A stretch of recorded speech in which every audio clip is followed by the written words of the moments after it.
Hey everybody, it's Eric Balance coming to you with the Resilient Minds podcast, where I feature beautiful entrepreneurs, thought leaders, and experts in their field, where they help us discover their X factor, their experience of life, only to discover how they were able to accomplish and find out their Y factor, their big why, their purpose in life.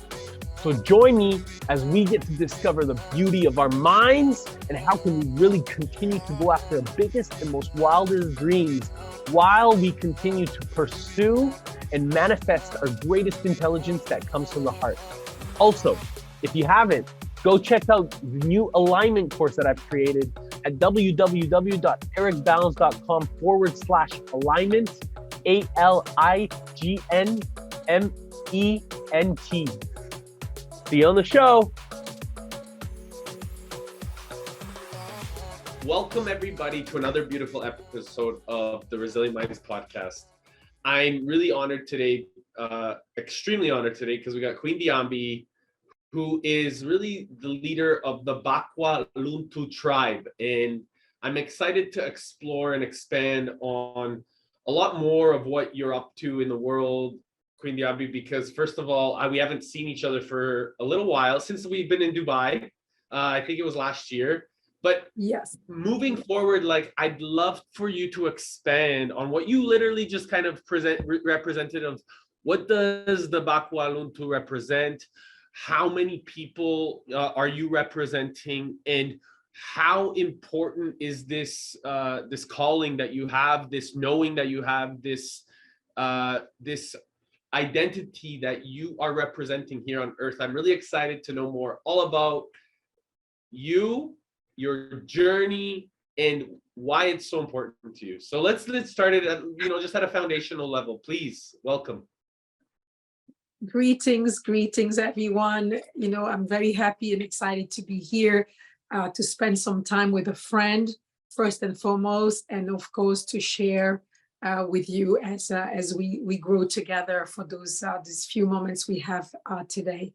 So I am Queen Diambi Kabatuswila Chiyoyomwata Mukalinga Mukajiwa Nkashama Wabakwa Luntu Wabaluba wa Kasai wa Congo. That is my name and title. Diambi is my name, meaning the bearer of good news. So, and also the mediator, the peacemaker, but the main name is the bearer of good news. So I have to not only create good news so I can tell them around the world, or I can go look for them. And this is why I love meeting people around the world and seeing what they do. That is great. So I can be happy and also share with my people, because that's my job, to report on good news. So I'm also Mukalinga Mukajiwanka Shama wa Bakwa Luntu, means I am the woman king of the Order of the Leopard of the Bakwa Luntu people. And Wabaluba, they belong to the bigger ethnic group that's called the Luba of Congo. So Luba is one of the biggest tribes in Africa, in Central Africa, namely, and they have a lot of descendants, like the Emba people or even the Zulu people of South Africa came from the center of Congo and continued their journey into Southern Africa. So I am also Grande Mãe do Povo Banto Brasileiro. That is a really amazing position that I have as a traditional queen of the African descendants of Brazil. So I'm playing, the connection between the descendants of Africa in Brazil that are, probably more than 100 million people in Brazil, and then with the continent of Africa. And we want to work on, the reconciliation and unification of our people, because we have a common history to share. I'm also Reina de los Congo de Panama. That is the similar role that I play in Panama, as being the queen of the descendant of Congo that are in Panama, is a historical diaspora of Congo. So my job is basically to be a sort of an ambassador for the culture of my people, because, today my people live in a country that is the Democratic Republic of Congo. This country, just like all the other 52 African countries, there are 54, but 52 of them were just created out of nothing, because they were created in Europe in 1885 at the Berlin Conference that started in 1884. And so the European powers at the time sat around the table for about a year, negotiating who will take what piece of Africa, and then defining those borders, and then shoving those borders into our throat. No Africans were there at the time. No kings were invited to participate in any of that. So we were, land full of kingdoms and empires. And all of a sudden we turn into those colonies. And then from these colonies that we were, and then around the 60s, starting with Ghana in 51, then the colonies started to become independent. And now we have this Africa that we know today. So this Africa is the Africa of the states, is literally a legacy from colonization. And then we have the Africa of the people, who have been there for over 400,000 years, from the latest discovery of the human genome. Homo sapiens have been in Africa since about 400,000 years. So we've been there for quite some time. And here we are, we built many different, communities, and some, disappear over time, and some recreated themselves. We did a lot of movement around the continent. Africa contains the biggest genetic diversity among the people, because we've been there for the longest time. And we also moved around and mixed so much that we have in Africa the biggest diversity in the world. So if you put the entire planet together outside of Africa, and you put the difference in genetic differences, there is so much less differences among all the people out of the world from Africa than within Africa. So it's a big story to be told. And as a bearer of good news, I want to talk about this good news. I want to tell the world, our story doesn't start yesterday. We've been around for 400,000 years, and most of our time we spent in Africa. 80% of human existence happened on that continent. And then further, we continue with the rest of the 20% for those who stayed.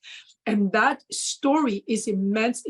It's abundant, has so much wisdom, has so much knowledge, and we need to, reconnect with that. We need to go back and do Sankofa, go back and find what was good that we were doing, and all the amazing, accumulation of knowledge, and then bring it back so that we can re-inspire ourselves, first and foremost, to realize that we are all one family. We come from one single family on the continent of Africa, and then we flourish and blossom.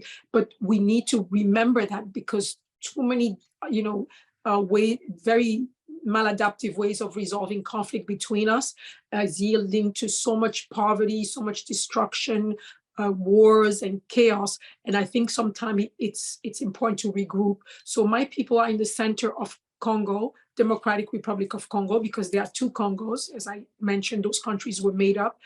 There's the Democratic Republic of Congo, where my people are, and then there's the Republic of Congo, where other tribes of Congo, same people are. And then some of my people are also in Angola and Zambia, the Luba people. So so that's the first thing I do as an ambassador. And also, I think that I'm a consciousness worker or light worker, because I really want to help, work together so we can raise our consciousness, so we can start looking and taking a really hard look at ourselves, and starting to really make big decision on how we go from here forward. Because the way we have, the path we have chosen has, led to a lot of inconsistencies in terms of sustaining life, in terms of edifying life. So that's the first thing I do. The second thing I do is, of course, I'm a queen of a people. So the people are, looking at me to bring them, something good. So my people live in the forest. We live in a territory called Dimbelenge. On the territory itself, we might be about 1.5 million. But overall, the Bakmaluntu people in Congo, in Africa, and in the world, we are about 3 million. So, but the people who live on the land of our ancestors live in forests, and very simple, lives. And they are farmers. They go to the field to plant and take care of their crops, and then they have cattle, and they have very organic. They have a very organic life, and they are very happy overall. There are some things that I think I can help them with, especially is to help them get to get clean water. So I work on building water wells in the villages, because for them to get clean water, it's very difficult because they have to go far from the village and dig to get to the water beds that are not so deep, because they don't have machines and anything. So they do manual digging. So they have to find where the water is the water bed is close to earth. So the holes can be shallow and they can get the water. But sometimes it's really far from where they live. And most of the time it's the girls and their mothers that are doing this very tedious work of walking for miles, getting the water. It's very tedious, because they have to go, the little girls have to go in those little holes to get or literally one cup at a time to fill, buckets, and, to walk then with these very heavy charges back to their home.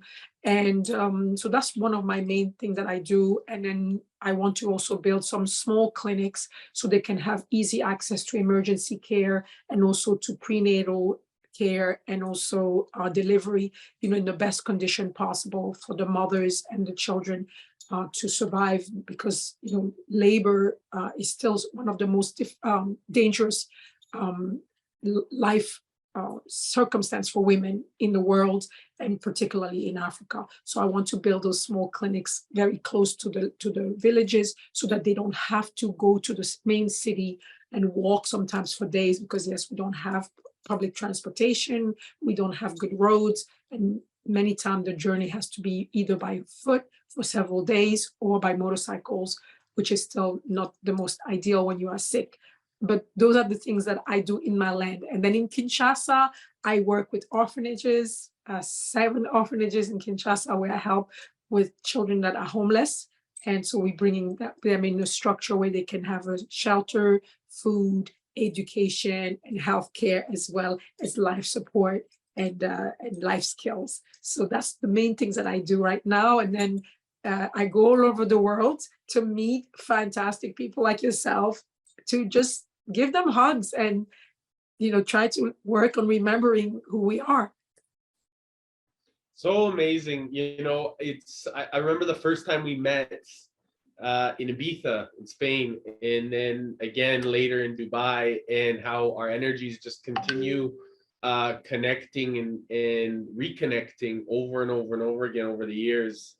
And I love it. I think it's fascinating. It really shows us the mirrors, the importance of, alignment and creativity, and this grounded alignment also, because it's like we're really doing the work. And I really wanted to touch on a few things that you said at the beginning, because I think it's super important, especially this experience of, forgetting where we come from, and the identity of the importance of Africa, and the abundance that's inherently already there. And I think that's a big representation also of the abundance that's inherently within ourselves. So it becomes the physical kind of story of the limitations that, those that don't see what's inside of themselves, they go out to try to kind of conquer, right? And because there's a lack within, so they see scarcity outside, and so they're trying to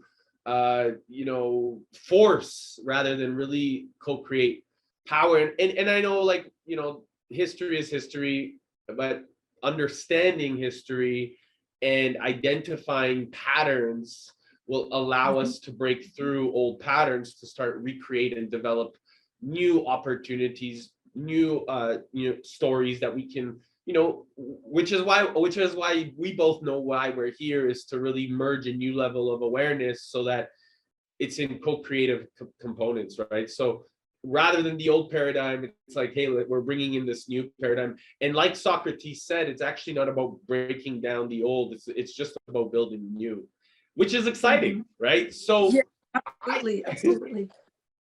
So I'd love to know,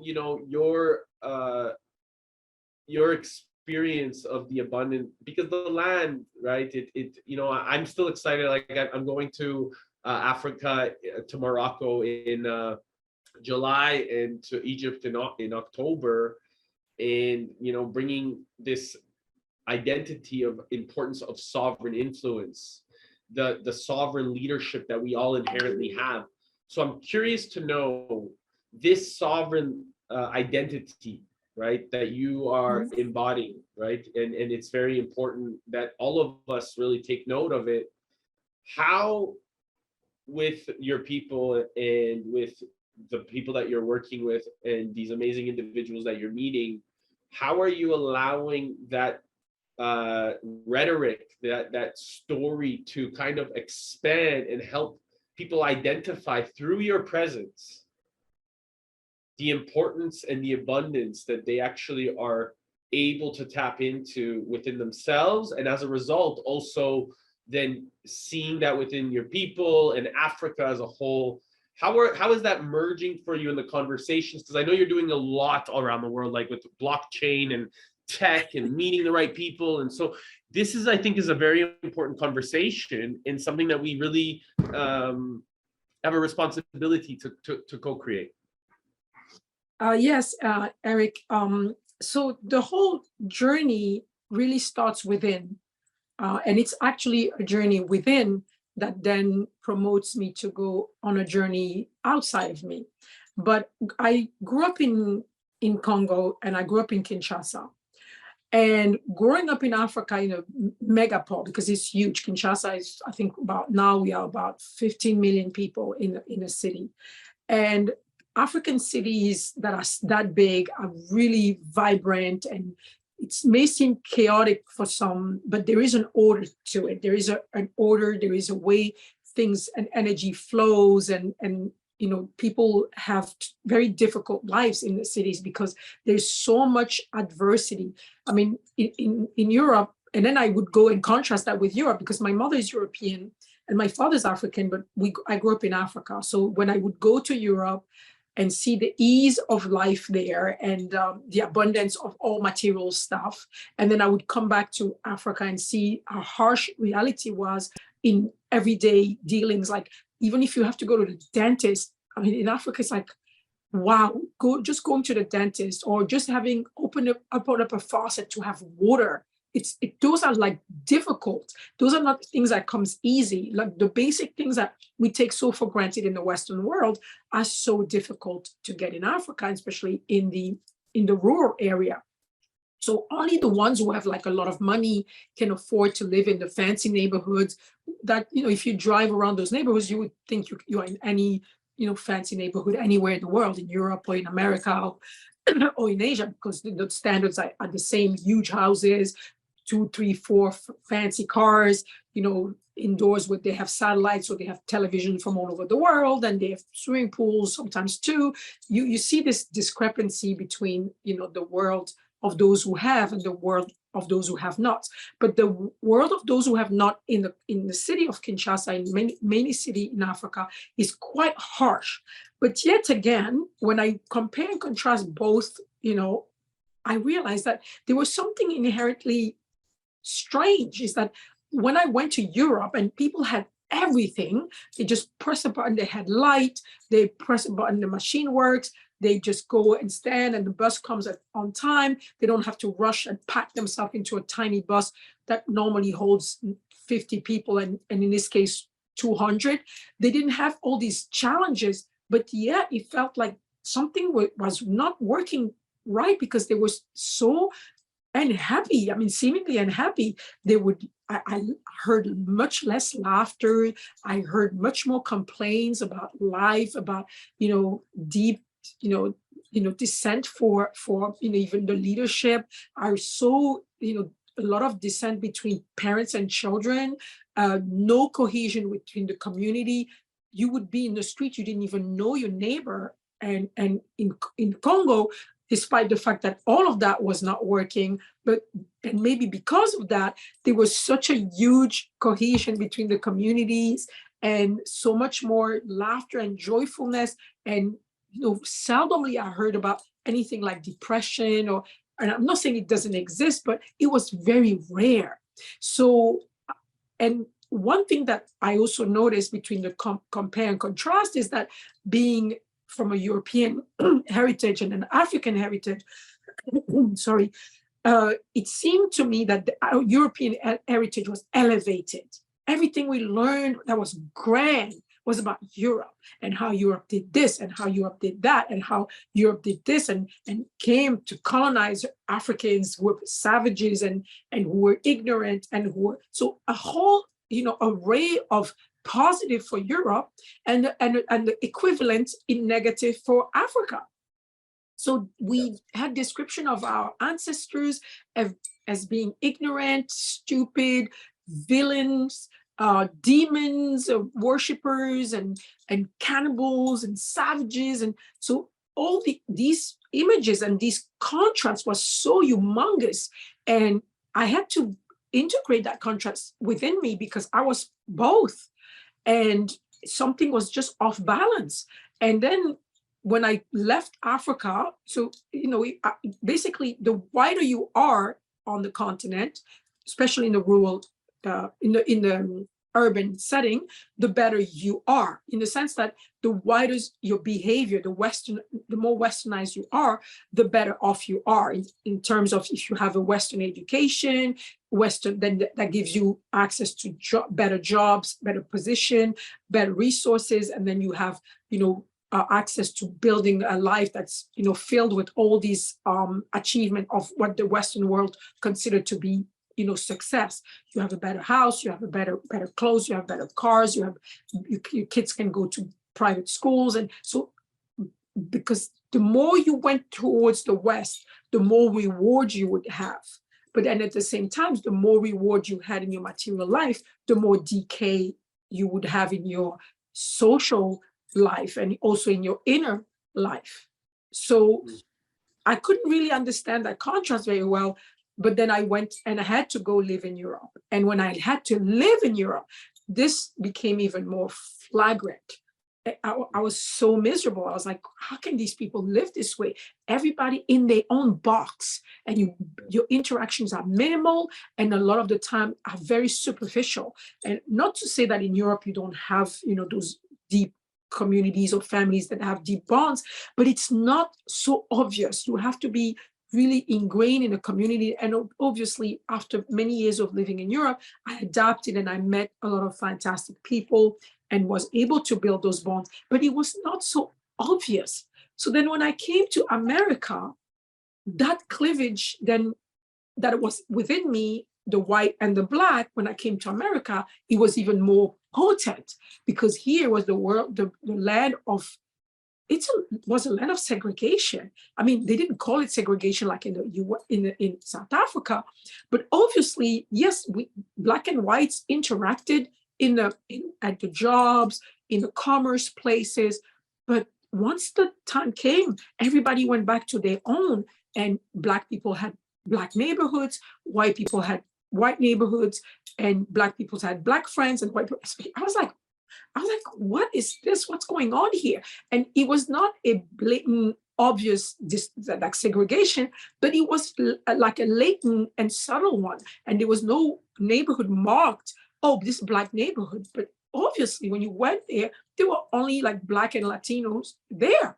And of course, the correlation between material wealth was obvious. Again, one group of people had no limited access to wealth, and then the other ones had all the access. And again, I'm just making a generalization here, but I'm not saying that it's across the board that all the white people have wealth and so forth. But those were the most obvious things.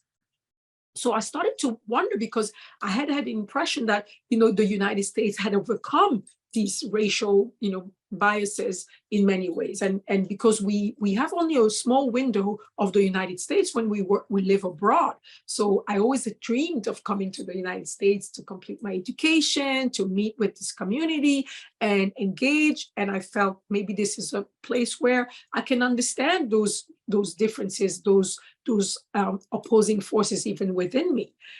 And yet it wasn't the case. The cleavage was even harsher, because then I had to choose. People were like asking me, so what are you?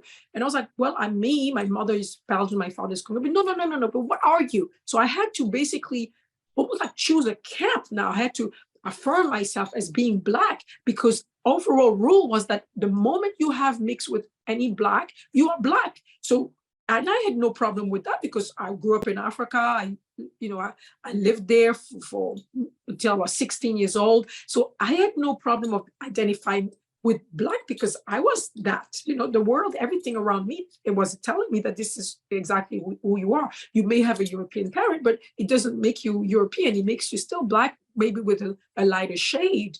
But that was it. So then when I started to wonder what was going on, what was this American experience, I started to learn about the entire journey since the deportation from Africa to the Americas, what was happening here, and then why was the situation obviously the way it was. So I realized that there was a huge part of my own history or my own story that I didn't know about, because guess what? In Africa, in the schools that I went to, they don't teach you about human trafficking or what people call slavery or the trade, human trafficking. It was human trafficking, but some people like to label it a transatlantic slave trade, which was not a trade at all. For us, it was just people being taken and deported and sold into slavery. And I started to learn about this experience, and I was like, but why is it that I don't know this? Why is it that they didn't teach me this? I had a vague idea that it happened, but we don't study. I study Romans and Greeks and Mesopotamian and China and the Crown of England and France. And I never studied anything about Africa, except from the time we were colonized and then independence. Yeah. So, and I'm wondering why. Yeah, I was wondering why. I was like, what's going on? So in the United States, it's where I started to come to grip and understand and learn about the African history. So I didn't learn about African history in Africa. I learned about African history in the United States because I find a vibrant community of African descendants who fought to keep the connection and to rebuild the connection and the bridge between them and their ancestry and where they came from.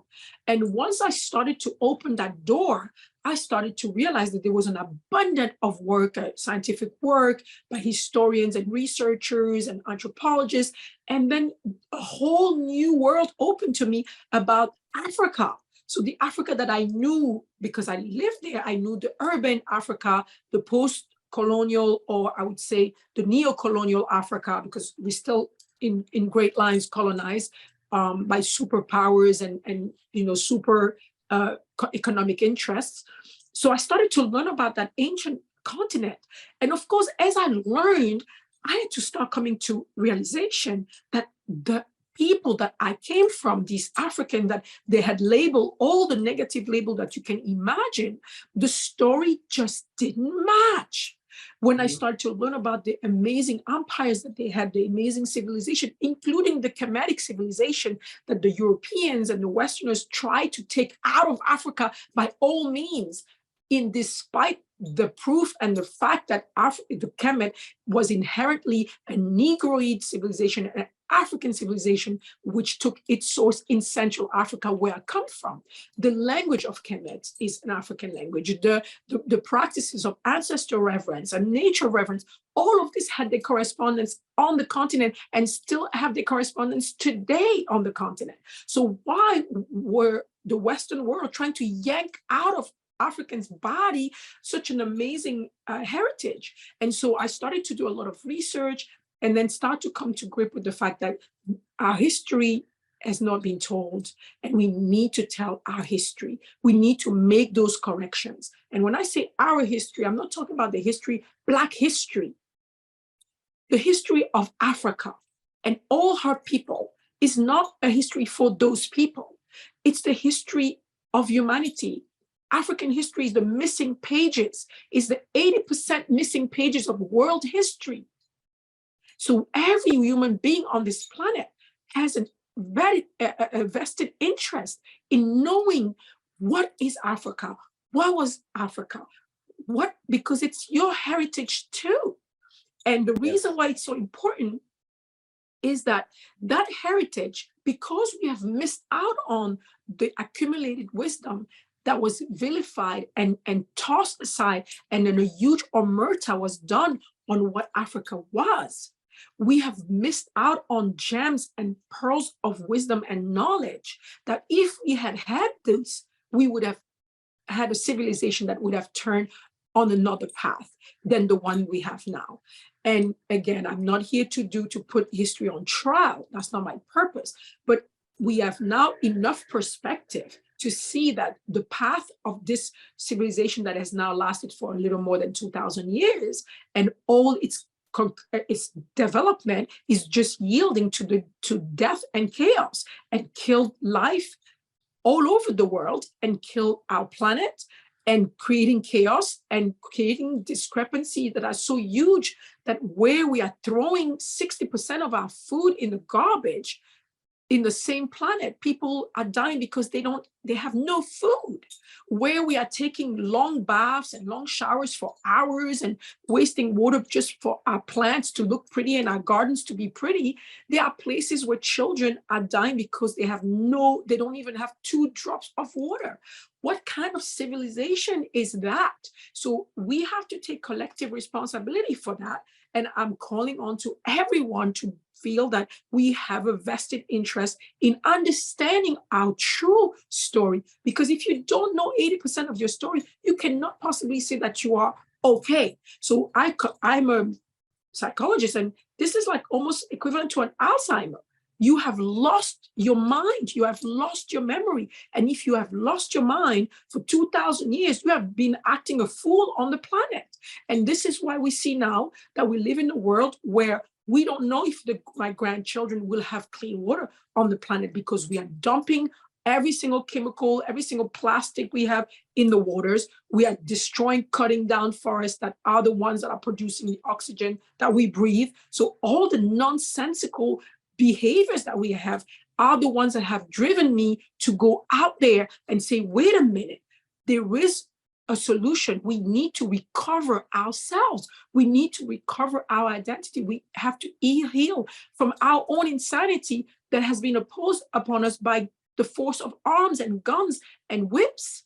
And now humanity have to not just clean up and say, oh, well, that was just back in the days, let's forget about it. No, to heal, you need to make an assessment, a full assessment, and you have to be honest and look at the truth and bring Mahat back on her throne.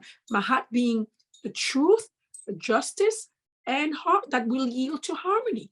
If we don't recover ourselves, if we don't recover our memory, painful memories are part of it. We have to heal. We have to go through them. We have to heal the traumas that we have created from all the pain we caused and we caused to ourselves. But we need to do it together. There is not going to be one side of the family healing and the other one no. And it's not about incriminating anyone. It's about making an honest assessment and then taking a lead into creating safe space for healing. And that is what I do around the world. I appreciate you so much. This is such an important integral truth that it's not being recognized enough. And by you taking this responsibility, you're allowing others to step into their responsibility. We have these truth seekers.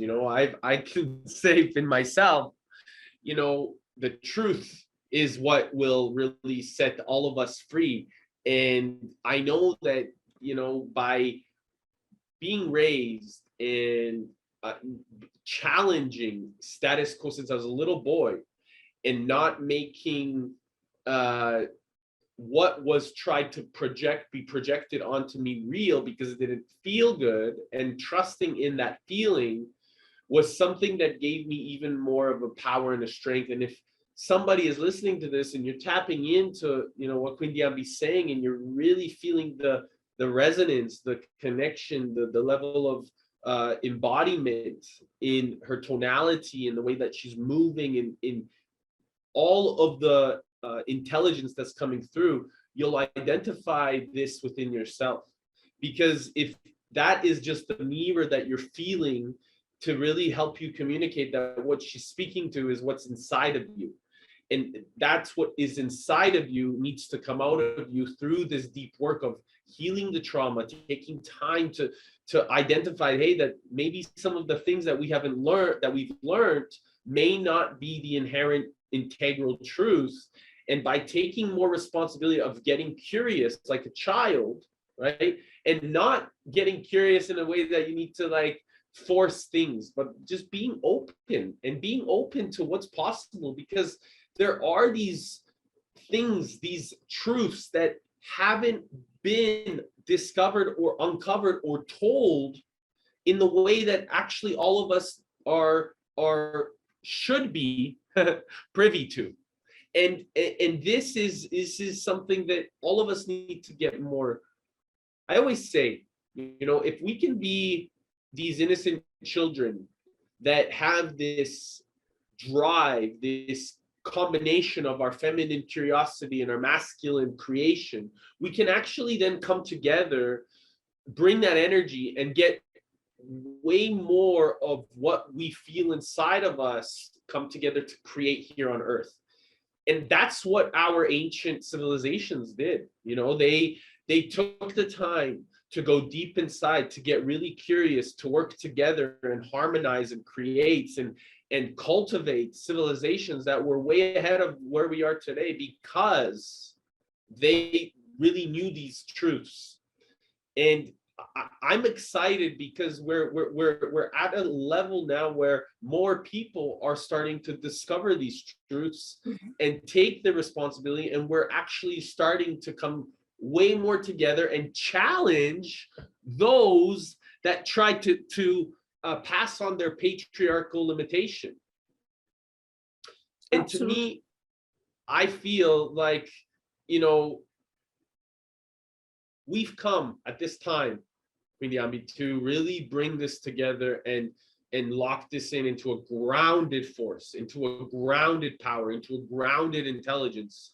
Because I know that there has been our brothers and sisters before our time come and they were trying, or they were told that they were taken into the clouds or burnt or all these things, that it wasn't a reality, but the principles, the natural principles, the natural laws are here, are ours to able, are ours, all of ours, so that we can then cultivate them and inherently pass on. So this grounded creation comes to life, and this is a responsibility that I know our future generations are going to be so excited about, because they're going to be born into a world where, because we've taken more responsibility, and because we're willing, and because there's courage even in the eyes of fear, they are going to wake up and realize that they're living in their dream. They're living in heaven. They're living in the current creation, because we are the ancestors that are stepping into those roles, that are coming together to really bridge and challenge the status quo. So when you're having these conversations, when you're meeting these these old paradigms, how are you being received? And is it challenging for you? Because I think that I know for myself in the past, those challenges would get me to get more curious. I would take a moment to step away, identify myself, and then I would step forward with absolute certainty. And so this is something I think that by influencing ourselves, I'm curious to know, now that you have this knowing, this influence, this certainty, when you are being challenged, because it's going to happen lots, how are you facing that, and how are you feeling when those people come forward? Well, challenges is part of this reality, and that's why we come here to manifest, so we can figure things out, we can work things out and create path to enlightenment, a multitude of path to enlightenment. So challenge will come, of course. And when I first was crowned in 2016, I was actually I'm a psychologist, and I was working as a psychologist in the U.S. here in Florida, matter of fact. And of course, and before that, I'm also an economist, and I worked in Brussels as a consultant, also for the European Commission and other agencies. But I was, what's called the modern person, African, whatever, doing what was called to be, successful life and a successful career with all the box, checked for material achievements. But then in 2016, I was, crowned, and it's a long story. And, I wasn't, first of all, I did not know I came from a royal family, because my father, didn't mention any of that, because he was not relevant anymore. So it's not just my father, it's most of the people in Africa in urban settings. They don't want to talk about what was happening in the villages and where they came from. That was the past, and that was kind of like, they look at it as backward. And so going forward is becoming more westernized. That's how you progress, the notion of progress. And so when I went and became queen, at the beginning, most people around me were like, this is madness. I mean, what are you going to do being a queen of people that live in the jungle, like a traditional African queen? You don't really have any real power. You don't have the agency of administrating your land or your kingdom anymore, because now we are under the state, under a governance of a state and a country.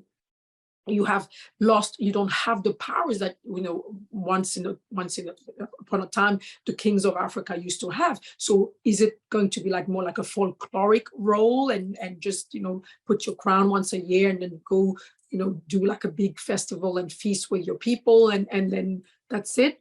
And I said no. I really wanted to not only embody the heritage of the ancestors, and that's what I wanted to do, because that's who we are. See, in Africa, we do ancestor reverence, but ancestor reverence doesn't mean that the ancestors are out there and they are floating like phantoms. We don't have these morbid, feelings about dead people they're just floating around and here to watch us. No, we are the embodiment of the ancestors. We are made of every single particle of anything that has ever existed, because we come from that spark of life, from the source. We are born out of the source. So the primordial ancestor is that supra consciousness, supra water or bath, original bath of energy that bursts into existence, into manifestation, so we can be here today through a long chain of diverse forms of life. And then, of course, human forms. But we contain all that information within us. We are this information manifested. So for me to go to do ancestor reverence was to reconnect with that knowledge that my ancestors have had for hundreds and if not thousands of years, that you are the universe, you are everything that there is. And so because of that understanding, the type of rapport we had and the type of communities we built and the type of relationship we had with nature was completely different than when we started to disconnect with self and disconnect with nature, because we are also nature. I have every single element that you see out there, from mineral to vegetal to animal. We have it. We are the same. So it's, except we have a different expression of the same energy. And so, but those, for some reason, and we can go to that and do theories and use history to see that few got completely disconnected. And I must believe that it's because they had a rough rapport with nature. I can only imagine, if you have a very clement and very abundant nature around you, it's sunny, you don't have to worry about dying of cold, you don't have to worry about not eating, because every year there's abundance of fruits and vegetables and an array of different type of animals and proteins in the rivers. And you're gonna develop an attitude towards nature that says, oh my God, nature's abundant and love me so much. But when you live in a place where there's only frozen mountains and harsh soil and all vegetation dies for months on, and your life depends on how smart you are, or how you can outsmart nature and you can outsmart your people around you so that you can guarantee your survival, you're not going to have the same rapport with nature. And this may just have been an accident. This may have been something that just happened just because. But of course, the environment that you live around is epigenetic. You're going to build your character and your perception of reality depending on the environment and what the environment is giving you as a feedback. So somebody that lives in a beautiful, lush environment with all needs for survival provided for free is not going to have the same mental, economy than somebody who has to look and see that we need to have food, and for a long period of time we're not going to have food at all. Nature's not going to give us anything. So that for me is a theory that could explain that sensation of developing a fear for lacking, and therefore developing a behaviors to always overcompensate and to fulfill that hole that is a fear of lacking, and to say, how can we control nature? How can we subjugate nature? How can we, have nature to comply with our needs for survival? And so there's nothing wrong with that. The problem is when is it that we have enough? When is it that we start feeling safe? When is it that we okay, now we master, now we got the tools, now we got the technology, now we got this, and we okay. Because today is not the day where we are lacking of anything. We have fridges filled with food, supermarkets where they have to throw away food every single day. We produce and consume so much stuff that we have to rent empty space just to put out things that we don't need and pay for those spaces to never see these things for years until sometimes we die. And so all these things are now showing us that there is now a pathology in the way we behave to compensate for that initial fear that was legitimate. But now what? Now that we can fly all over the world, now that we can be to places where the nature is lush and can offer us, it's time we heal from this madness, because if we don't, we're going to continue the process of trying to rip away from nature to fill our coffers and fridges and empty spaces so that we can feel what? Safe, that we can feel it's just so inconsistent, because in reality, that safety is not manifesting, because now that we have all the stuff, we're seeing that there is a cost to that. I'm not just talking about the material cost, as I mentioned, but I'm talking about the cost in terms of our humanhood, in terms of our own inner wealth as a being. Because to get that, as we destroy what is outside, we're realizing that the same effect is happening inside. Because once you destroy nature outside, you also destroy nature inside.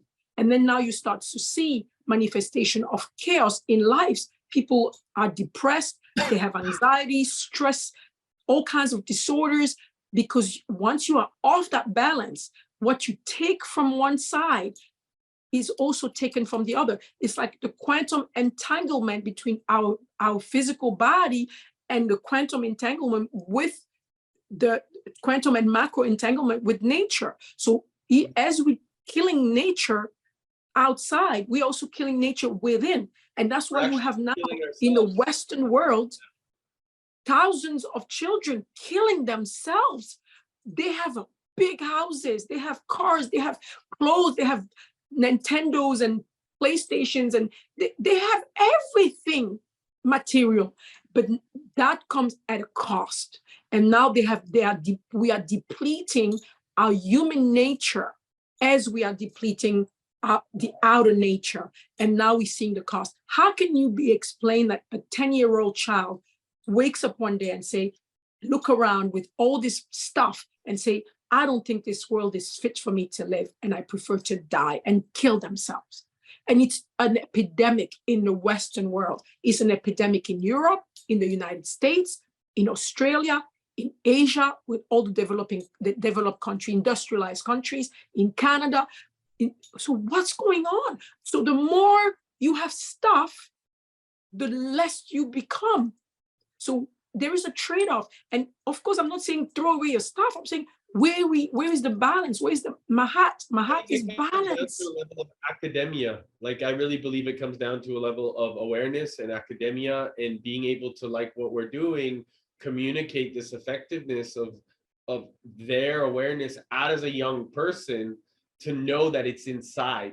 because nature is going to exist. Nature is going to continue to thrive. Nature is going to stay around. Nature has, through centuries, and it's the people that actually start to transition. So we have all the tools, all the tech, all the experiences to be able to create abundance for everybody, and academia. And what we're lacking is leadership. And I think that by educating and creating, it's like Lao Tzu said, if we want to leave something longer than 100 years, educate children. And this is something that is I think, if more children from a young age already know that they have the power from inside of themselves to discover and know that if they follow what they feel, that is the direction, right? Instead of being projected all of this shit from the outside, then as a result, what they'll see in front of them will be the reverence that they identify within themselves. Mm-hmm. How does this Absolutely. feel? What do you think? Absolutely. Well, you mentioned something essential. You talked about leadership. So the leadership models our collective consciousness. We sometimes I hear the speech that says the people have the leader they deserve. So the leaders are just a symptom and manifesting a collective consciousness. But that collective consciousness happened because of, all the, the things that we have happened before, but also some preconceived ideas that we have about structuring how we deal with each other, structuring how we deal with our resources. So the economy. So we have an economic model. We have chosen an economic model to fulfill that empty space, and saying that the more we produce, the more we consume, the more this, then the sounder and the healthier we are. This is how we measure a country's wealth and well-being, is through the GDP, gross national GDP, or gross domestic product. So, once you do that, once you have done that link between you consuming, producing, and the wealth of your country, the wealth of your individuals in your countries, then this is already a madness, because that model will require of you to continue doing the same thing and to continue doing the same type of education, because those are the values that you will tell your children. Hey, you want to be successful, you have to do blah, blah, blah, blah, and then you will have money, you will have nice, you're going to have a big house, so those are the values that we have to continue promoting in order to make sure that the model continues to survive. Because if we stop teaching that to our children, and we start telling them that you are all that there is, all you need is shelter, food, drink, clothes, and good relationship, as we had like during COVID, we realized, oh my God, that's all I need. I have friends, I have family. Those are the people that's what matters the most. It's not going shopping every Saturday or Sunday at the mall. But now when we do that, the trade-off might be that we need to take a close look at the type of economy we do. Because economy is not just business and money transaction. Economy is our transaction with nature, how we transact with nature so we can have our basic needs fulfilled. But so as now we have an economy that is no longer about basic needs, but about never-ending fulfilling of wants. And it's no longer about the needs, it's about wants. So it's an economy of wants, because the economy of wants can continue to fuel this whole system. So you talked about leadership, and I think this is right. For me, everything comes into conscious leadership. So how do we raise consciousness in the leadership circles? And I'm not just talking about president, because everyone is a leader. You are a leader.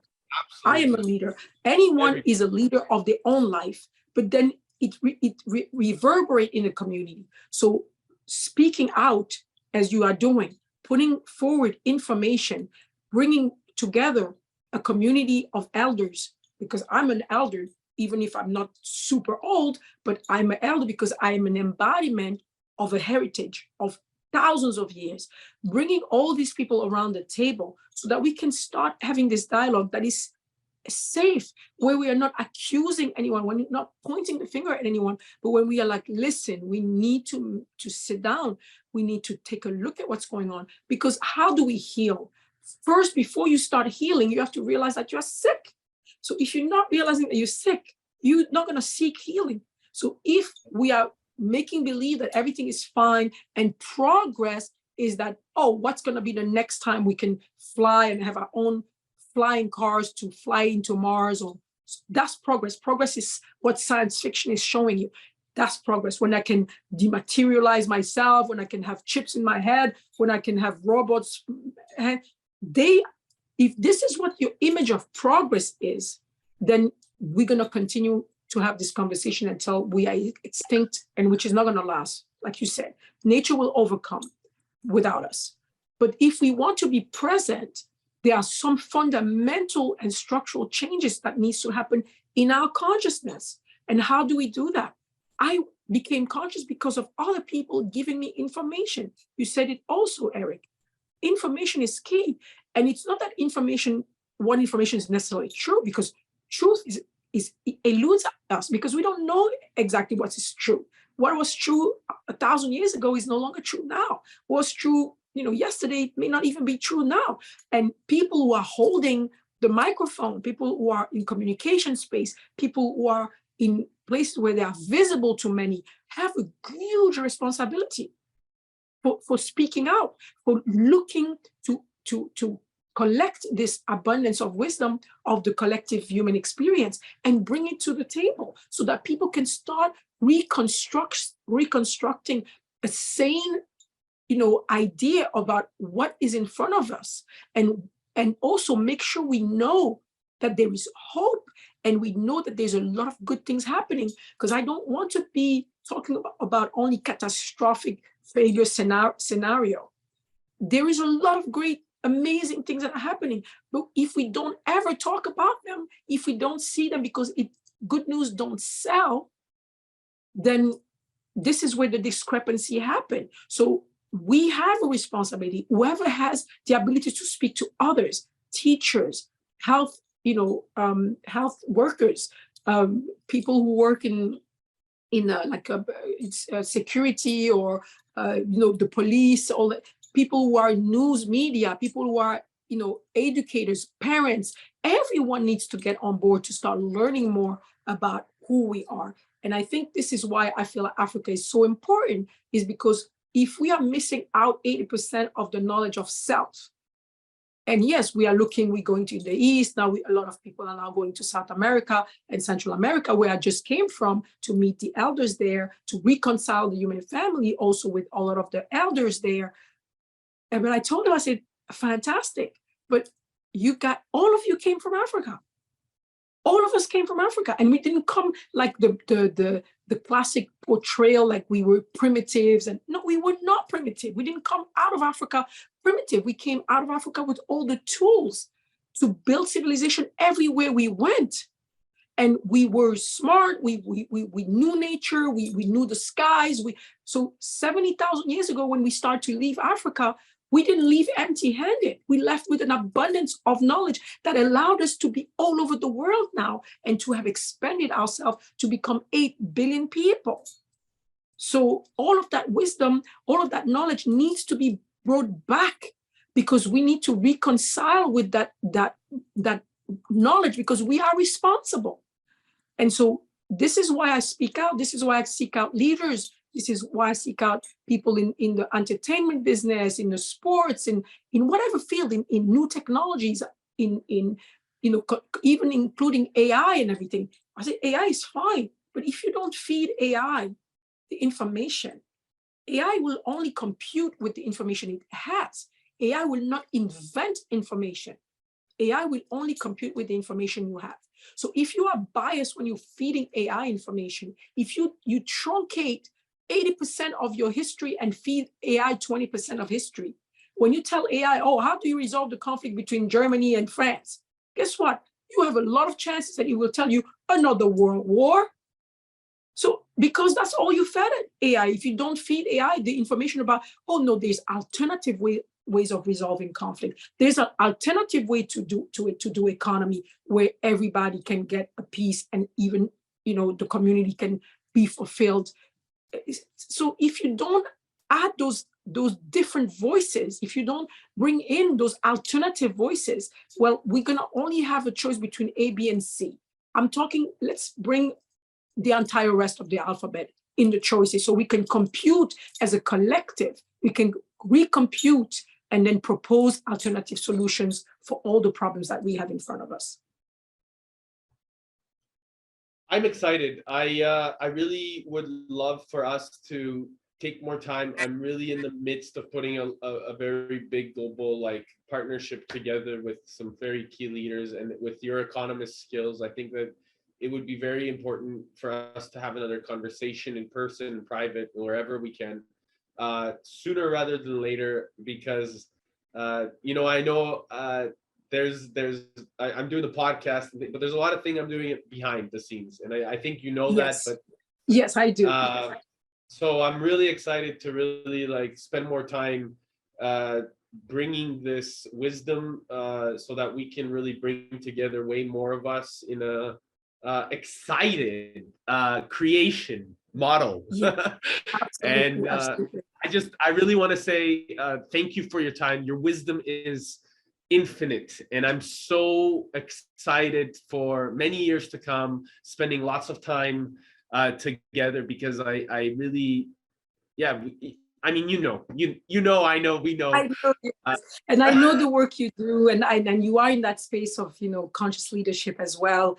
And I commend you for the work, because I know that, you know, people have to step up and they have to engage, and we cannot find solution unless we have safe space for dialogue, safe space for us to put all the elements to build and recreate together and co-create this new reality we want to see manifested. So thank you so much for having had me today, and thank you for everyone who have listened. And if anybody wants to get a hold of you, what's the best way that they can connect with you, just so that we have it on live and everything? So please.